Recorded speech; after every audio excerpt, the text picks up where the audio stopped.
Hi everyone, welcome back to my channel. This is पुत्रोज मिमे वेद्यू।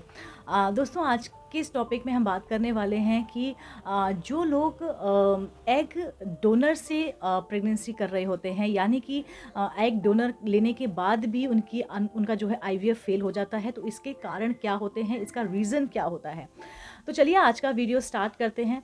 अगर आप भी आईवीएफ थ्रू प्लानिंग कर रहे हैं प्रेगनेंसी के लिए, तो ये वीडियो सिर्फ और सिर्फ आपके लिए है और प्लीज़ इसको अंत तक देखिएगा और मेरी बातों को बहुत बहुत ध्यान से सुनने की कोशिश कीजिएगा।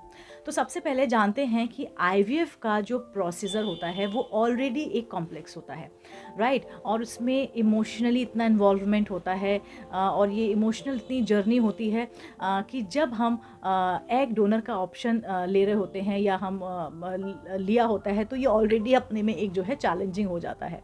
आज हम जानेंगे कि अगर आप एग डोनर के साथ भी आपका जो आईवीएफ है वो फेल हो सकता है क्या, या अगर वो फेल हो जाता है तो इसके पीछे का जो है पॉसिबल रीज़न क्या क्या होता है। तो चलिए वीडियो स्टार्ट करते हैं। वीडियो स्टार्ट करने से पहले मैं आप सभी से जानना चाहती हूँ कि क्या आप मेरे चैनल पर नए हैं। अगर हाँ, तो प्लीज़ पुत्रूज मिमी को सब्सक्राइब कर लीजिए, क्योंकि ऐसे ही इन्फॉर्मेटिव वीडियोस मैं अपने चैनल द्वारा आप तक साझा करती रहती हूँ। So let's start today's video. सबसे पहले समझते हैं कि जब भी हम जो है एग डोनर का यूज़ करते हैं या फिर एग डोनर का यूज़ किया जाता है आईवीएफ प्रोसेस में, तो वो कैसे होता है या वो किस लिए होता है। तो जब वुमेन के अपने एग अवेलेबल नहीं होते हैं, रीज़न चाहे जो भी हो, तब हम जो है एग डोनर लेते हैं, यानी कि किसी और महिला का एग जो है बोरो करते हैं और ख़रीदते हैं, उनको फर्टिलाइज़ करते हैं और वो फिर जो है हम अपने यूट्रस में ट्रांसफ़र करवाते हैं।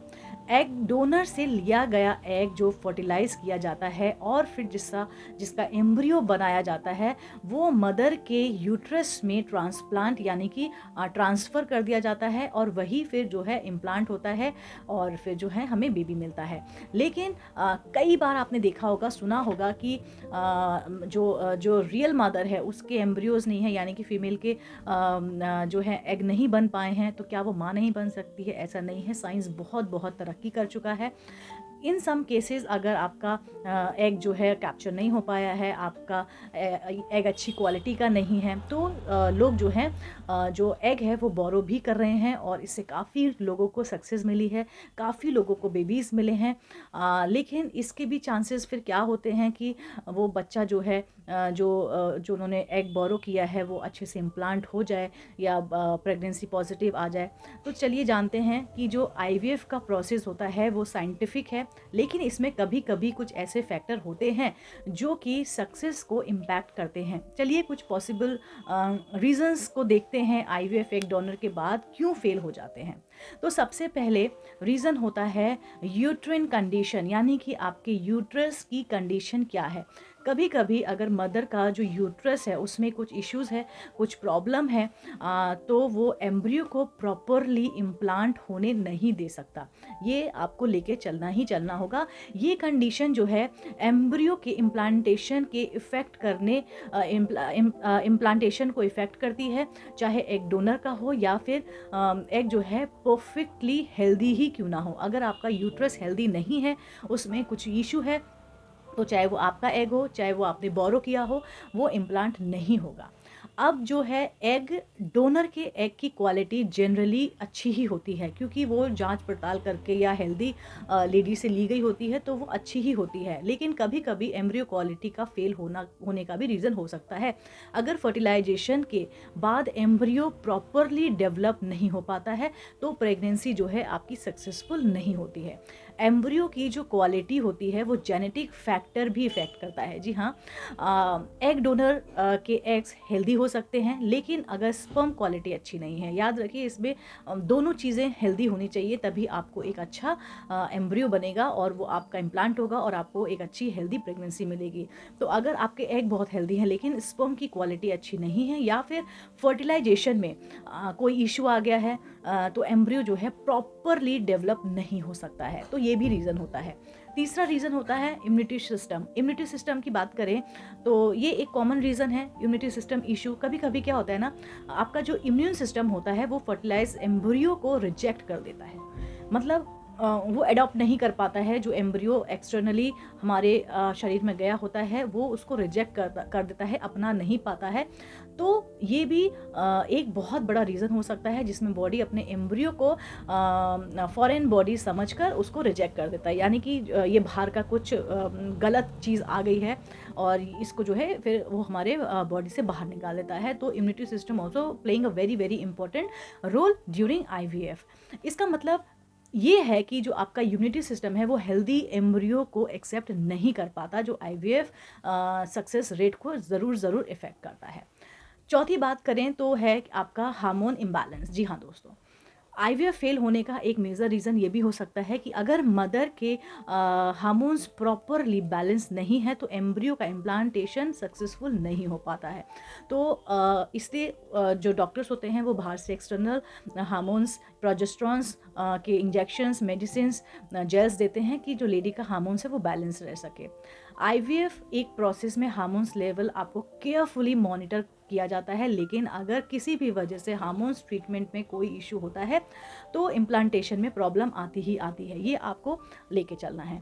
अब बात करते हैं पाँचवें नंबर की। पाँचवा नंबर है आपका एज फैक्टर। जी हाँ, आपकी जितनी ज़्यादा एज होगी उतना आपका इम्प्लांटेशन में प्रॉब्लम होगी, जितनी कम एज होगी आपको IVF सक्सेस रेट आपको उतने ही ज़्यादा मिलेंगे। तो ये आपको लेके चलना है, आपको स्ट्रांगली मेंटली आपको ये प्रिपेयर होकर चलना है। अगर आप जो है 40 प्लस हो देन 35 इवन दो थोड़ा सा रिस्की हो जाता है, थोड़े से IVF के सक्सेस रेट गिर जाते हैं। अगर आप अंडर 35 हो या 30 हो देन आपके IVF सक्सेस रेट जो है उतने ही हाई रहते हैं। इवन दो एग डोनर का एज यंगर होता है, लेकिन वुमेन का एज मैटर करता है, जो अपने यूट्रस में उस बच्चे को कैरी करेगी कि उसका जो यूट्रस है उसमें इतनी कैपेबिलिटी एबिलिटी है कि नहीं कि वो प्रेगनेंसी को कैरी कर सके। और तो age also playing a very major role in that. अब बात करते हैं एक्सटर्नल फैक्टर की, जो कि आपका है स्ट्रेस, आपकी लाइफस्टाइल, जो कि हम आज के ज़माने में आज के टाइम पे बिल्कुल भी फॉलो नहीं करते हैं। ये भी जो है काफ़ी ज़्यादा इम्पैक्ट देता है कि आप कौन सी कैसी लाइफस्टाइल जी रहे हो।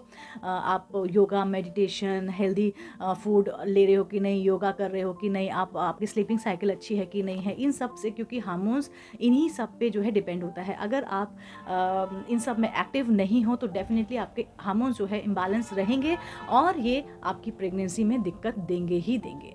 तो अब बात करते हैं कि IVF फेलियर के बारे में और उसके बाद आप क्या कर सकते हैं। तो सबसे पहले आप जो है डॉक्टर से कंसल्ट कीजिए, और सबसे पहले आप अपने डॉक्टर से कंसल्ट करने के बाद वो आपको जो है proper test, proper treatment suggest करेंगे। जैसे कि आपका जो है मेडिकल इवैल्यूएशन करवाएंगे, प्रॉपर टेस्ट की आपको ज़रूरत होगी वो करवाएंगे, आपके यूट्रस को और ध्यान से सीरियसली उसको चेकिंग करेंगे, उसका एग्जामिन करेंगे, आपका इम्यून सिस्टम को बैलेंस करेंगे और हार्मोन्स लेवल को भी असिस्ट किया जा सकता है, तो डॉक्टर वो भी करेंगे।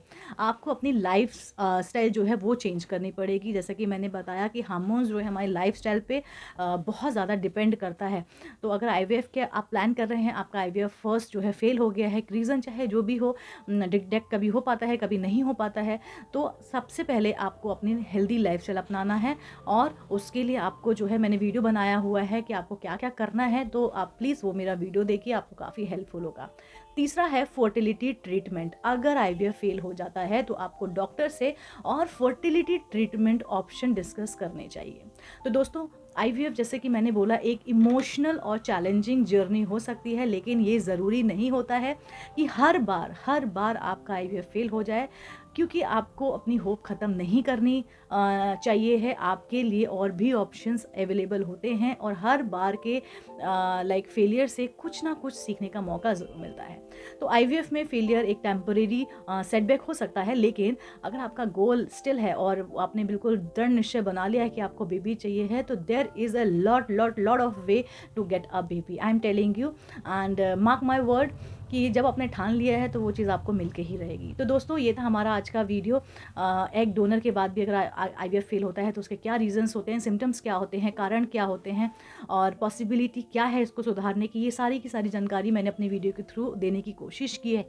की है। अगर आपको ये वीडियो पसंद आया हो तो प्लीज़ पुत्रोज़ मिमी को सब्सक्राइब करना बिल्कुल भी ना भूलिए, और मेरे चैनल को लाइक शेयर ज़रूर कीजिएगा, क्योंकि ये वीडियो आपके लाइक शेयर करने से उन ज़रूरतमंदों तक पहुँचेगा जिनको सीरियसली मेरी ज़रूरत है।